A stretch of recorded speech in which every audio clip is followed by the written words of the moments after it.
As that war in Ukraine continues with no end in sight, opinions on the United States' role in the conflict are splintered. Thanks for joining us. I'm Phil Aldridge. And I'm Miranda O'Brien.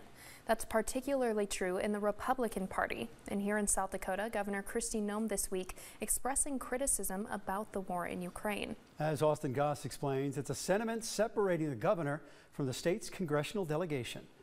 Republican elected officials are polarized about what should come next for the United States' involvement in the war in Ukraine.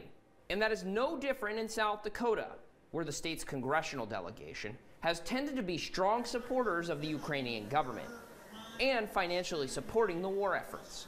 Senator Mike Rounds, a member of the Armed Services Committee, argues that the United States' involvement in Ukraine is bigger than the war itself.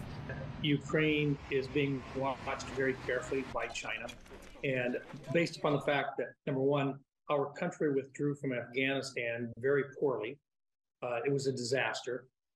That made China think that maybe we were pulling out of other areas. In response to a questionnaire sent out by Fox News host Tucker Carlson, Governor Noem raised specific concerns about the United States pushing countries away from using the U.S. dollar when trading. I wonder what the point is.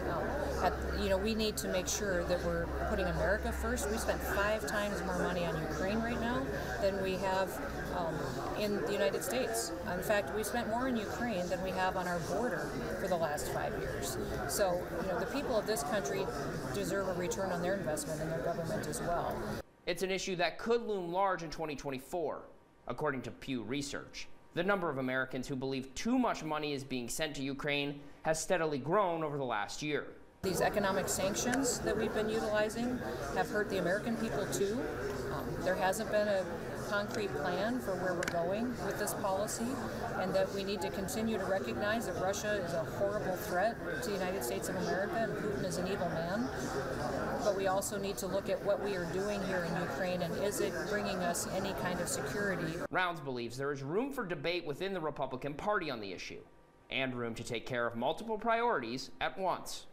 I don't think any of us, as we look at what we're planning on doing, that we should necessarily draw red lines unless we're prepared to defend those red lines. And I also don't think we should be telling our adversaries what we won't do. Florida Governor and potential 2024 presidential candidate Ron DeSantis also questioned the United States' role in the war in Ukraine.